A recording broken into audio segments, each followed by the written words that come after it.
behalf of NASH 24/7, I welcome you to our public awareness program on Break the Silence on NASH. NASH 24/7 aspires to bring best-in-class education and awareness program to serve healthcare workers, patients, and their caregivers. To break the silence on NASH, today we have a renowned gastroenterologist from Mumbai, Dr. Priyesh Patel. He needs no introduction, however, I would fail my duty if I don't mention that.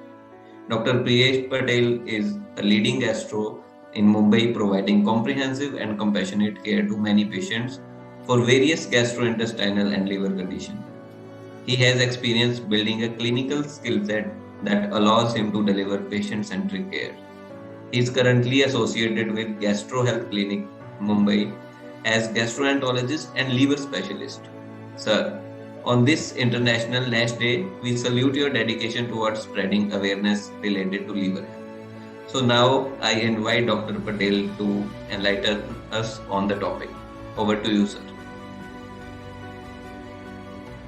Thank you so much for the kind invitation, and I think we straight away go to the topic of the day. So the whole idea about this topic or the Facebook Live was that we need more awareness about this topic called as a fatty liver or something called as a non-alcoholic fatty liver disease.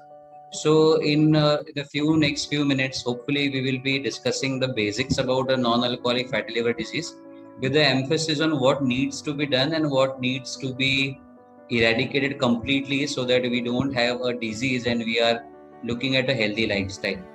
So going to the next slide.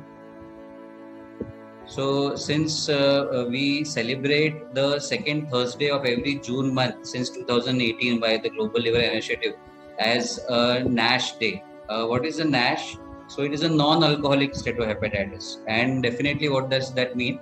That there is some sort of an injury to the liver which is not related to alcohol. Most of the times what we believe that only somebody who is having active alcohol or significant alcohol will lead to liver damage, but that is not the case.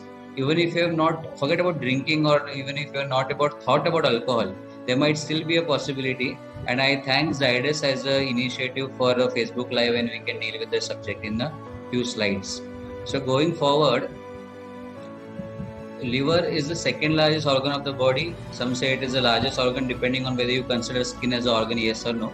But yes, and this is the healthy liver. The diagram which is pictorial enough, it is suggestive of a healthy liver in the right quadrant. Next slide. And it has various functions. The most important function, it produces bile so that there is absorption of fat-related substances. It detoxifies the blood and it controls more than 500 metabolic processes along with regulation of blood composition and produces proteins and cholesterol. So most of the times, whatever proteins that our body needs is being produced by the liver. So that means that when the liver is affected, it not only decreases the production of bile, decreases the production of protein and cholesterol, and breakdown of other medications and alcohol will be in a jeopardy, and that is why there will be all sorts of trouble in the near future. So coming to the next slide, a non-alcoholic fatty liver disease is something when we label when there is more than 5% of the liver is occupied by fat. And most of the times the risk factor include obesity or increased weight, diabetes and cholesterol. So why is it important to us? The most important part is it is important to us because if you notice this, 1 out of 4 people will have non-alcoholic fatty liver disease. So I was using the term NASH and now I'm using the term NAFLD. So what is the difference? I'll come to it in the next few slides. So basically, non-alcoholic fatty liver disease is a fatty liver because of in the absence of alcohol, where there is more than 5% of fat into the liver. And it is very common amongst diabetes and very common amongst obese people. So that is why it has got more risk factors, because the number of diabetics and number of obese people in our immediate surrounding are on the rise. Coming to the next slide. This is a very important slide. I would take a few seconds here. So this is a very good pictorial diagram. Actually, it's available freely everywhere. This is the normal or healthy liver. See the size, see the color, and see the consistency, how it is. Once you have fat deposit over the liver, it becomes fatty. So then we have an arrow here. The liver color changes, the size changes, the contour also changes. It has become more smooth and more rounded and fatty. But unfortunately, if the fat keeps on accumulating inside the liver and it starts damaging the liver starts becoming stiff or fibrotic. So if you compare it with the normal liver, this is the fibrotic liver which has become stiff. And finally, if it is not, progression is not stopped, we reach a stage which is called as cirrhosis of liver, where the entire liver is replaced by fibrotic bands. And this is the liver which is the terminal stage of the liver disease. The good news is that even if you are at an advanced stage of fibrosis, even if the liver has started becoming stiff, there is a reverse arrow. By intervention, we can reverse back to fatty liver, and from fatty liver, we can always go back to a normal liver. So the take home message is we don't have to wait until we get here. Even if you are here, somewhere around here, we have to start in that process that we come to a stage where everything is reversible rather than coming to a stage where nothing is going to help in a certain span of time. So this is the difference I meant by what is a fatty liver and non-alcoholic steatohepatitis. So as I mentioned earlier, most of the time when we do a basic sonography of the abdomen, maybe we were suspecting a stone or some gynec related sonography, or when we are going for some abdominal pain and as a routine checkup, very commonly find a report something called as a fatty liver. And most of the times we say fatty liver to kuch bhi nahi hoga. But that is not the case. As I've mentioned in the previous slide, a fatty liver may progress into cirrhosis and steatohepatitis. So when it is only fat accumulation into the liver, where the liver is not becoming stiff, that is called as a non-alcoholic fatty liver disease. But when there is fat accumulation inside the liver, where the liver has already started becoming stiff, this is something which we are worried about. And medicines are started when you reach in this particular stage, a NASH stage. Otherwise, diet and modification and lifestyle intervention is required in both the things. In NAFL, only lifestyle modification is required. And in NASH, we require more lifestyle modification along with treatment with medications. Coming to the next slide. So most often the causes of NAFLD, we have discussed about obesity. Some people tend to be obese by genetic workup, increased food intake, lack of physical activity, being exposed to certain long-term medications. We do not know what kind of a medications they are, but assuming that they are safe, we keep on continuing. And metabolic syndrome, which includes obesity, hypertriglyceridemia, increased cholesterol, increased waist circumference, and increased blood pressure. So 2 out of 5 will be defined as a metabolic syndrome. So all these conditions will lead to a increased fat deposition of the liver. And if you remember the previous slides, fat deposition going into steatohepatitis, going into fatty liver, chronic liver disease. So how do we deal about it? So next slide, please. So again, being overweight, so most of the times the junk food, and once there is fat, the NASH related to scarring of the liver. So as they say, a picture speaks 1,000 words. So probably whatever I've been speaking, this picture justifies it without me speaking much, I assume. Next slide, please. And there is always an association between NAFLD and diabetes mellitus, with almost threefold increase in the death due to cirrhosis in patients with diabetes and NAFLD. So because of the diabetes itself, irrespective of the weight, there is accumulation of fat into the liver and the liver function starts to damage. And in the same context, there is some sort of an injury to the liver progressing to the fatty liver disease. So assuming that somebody has started with only obesity and does not have diabetes, but has non-alcoholic fatty liver disease, there is a very high chance, that is 2 to 4 chance of increasing risk of diabetes. And similarly, somebody has diabetes, there is a 3-fold chance to increase of NAFLD. So these are the things which go hand in hand, and that's why, and the treatment for most of the same remain the same, lifestyle intervention. Go ahead. So what are the symptoms of non-alcoholic fatty liver disease? Usually it is asymptomatic. As long as the liver is functioning well, it does not really cause much of symptoms. Few people do complain of increased fatigue or some sort of vomiting and decrease in appetite. But usually it requires a significant damage to the liver, and then only the symptoms start.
did we finish the slide about the symptoms?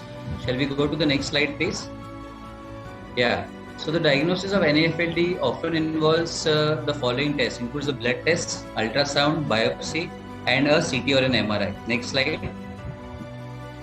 So most of the times in the blood levels, we find there is increase in the ALT levels, but usually almost up to 80% of patients with NAFLD may have normal ALT levels. So only blood tests should not be the treatment of or the diagnosis of choice for diagnosing of fatty liver or a non-alcoholic fatty liver disease. Next slide. So that's why we have the most common investigations from here on, which include blood tests include two values, FIB4 and NAFLD. We will be going to the next slide. I'll be discussing it later. Next slide, please. Yes, so this is a very common investigation, ultrasound, most of us know.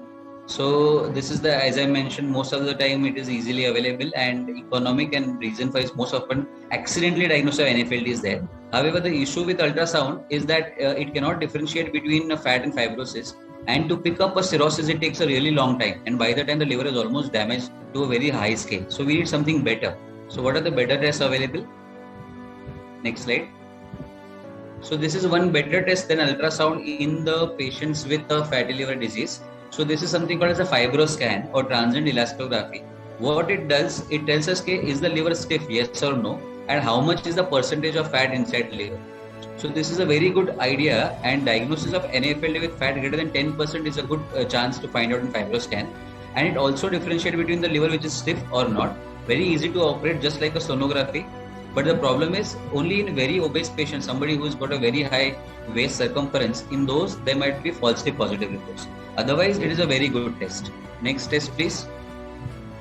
So fibroscan has the added advantage of getting a liver stiffness measurement along with the CAP score, that is a control attenuation parameter, which indicates the stenosis or degree of stenosis into the liver. It is just like a sonography, no need of any invasive test, no needles involved. It is just a plain test and very simple and very safe even in pregnant females. Go ahead. So something which is a gold standard MR elastography, which is a gold standard to detect fat content, and fat as low as greater than 1% can be easily diagnosed. But it is usually not widely available. Only few centers, even in the city like Bombay, are available with the MRI elastography, and it is reasonably very costly because you cannot keep on doing an MRI again and again to know how much is the fat and how much the fat has come down. So definitely it adds to the cost in this era. Next test, please.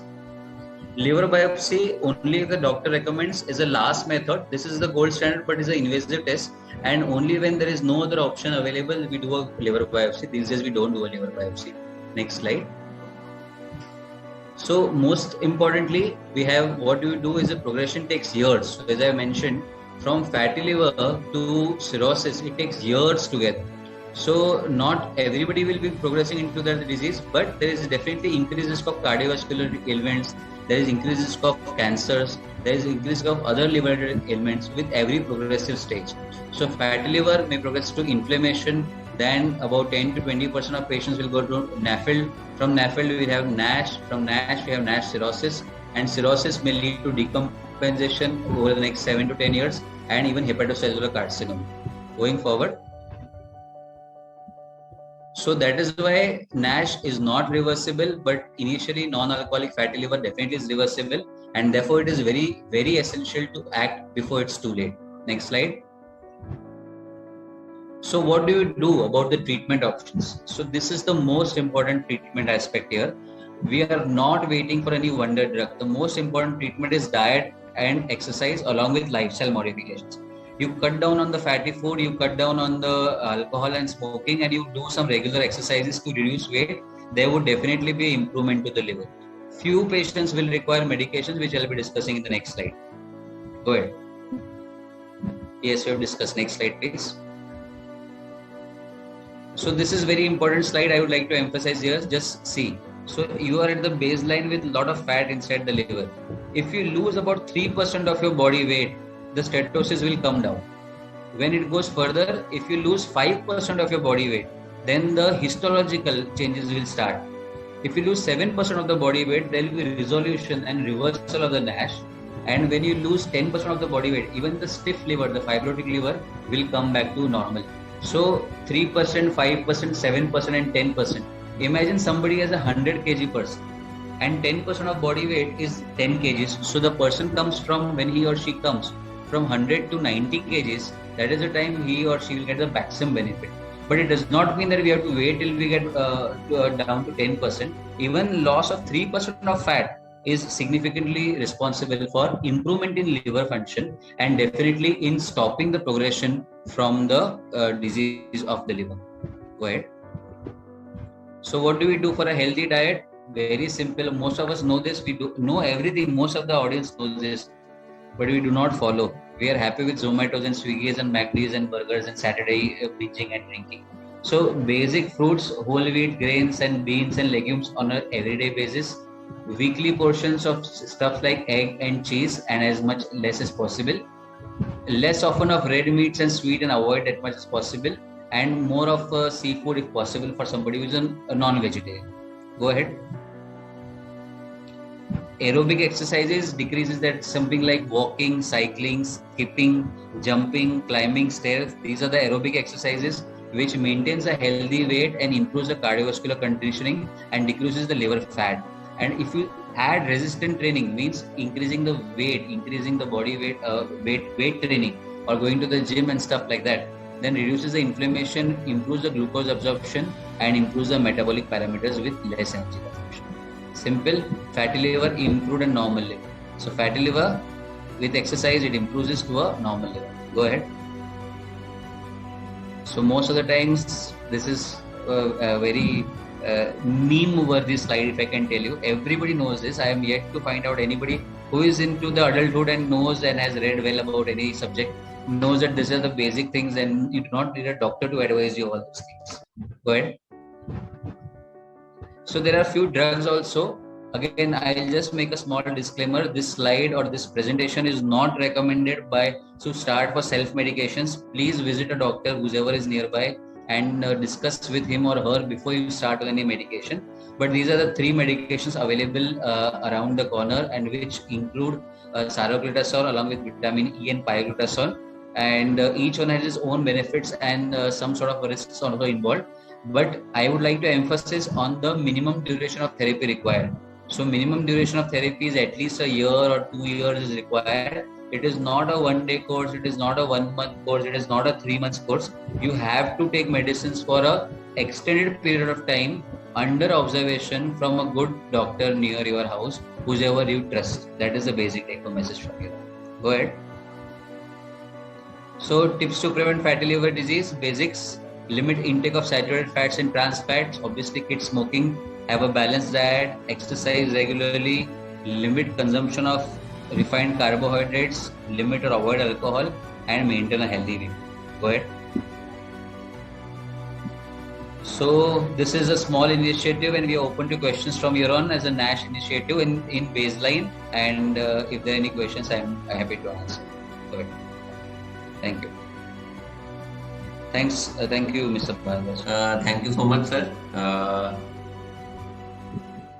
I would like to thank you from on the behalf of NASH 27 to you for this wonderful talk, and this has enlightened us. Now we will take questions from the audience with your permission. So we have a question that is there any cure for fatty liver?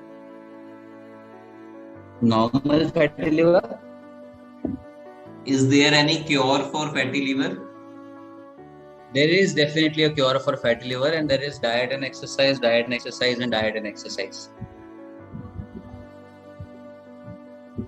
Right. So with proper diet and regular exercise, we can reverse this. We can definitely reverse. Yes, fatty liver is not a disease.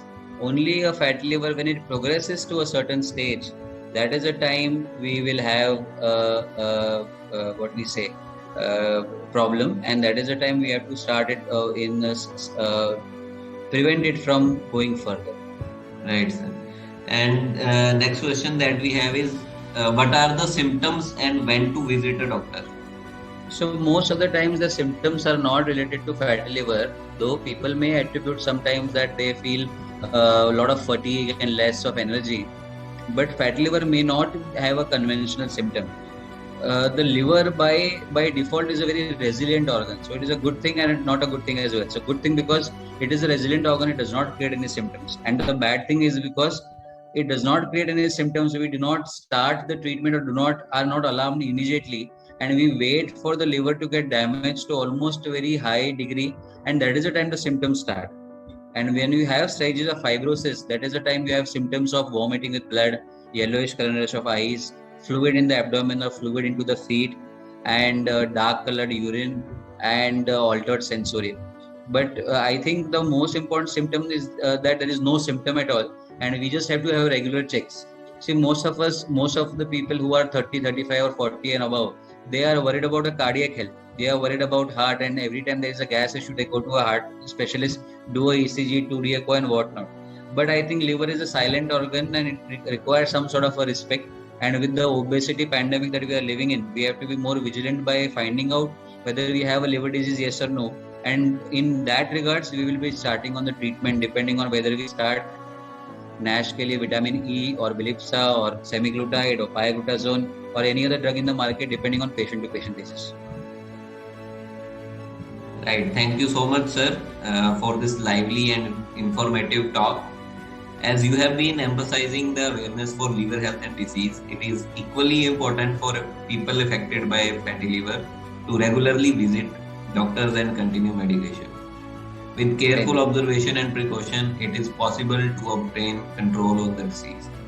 I would also like to thank our audience for their active participation and patience in making this event successful.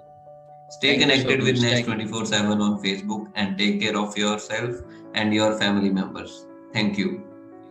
Thank you for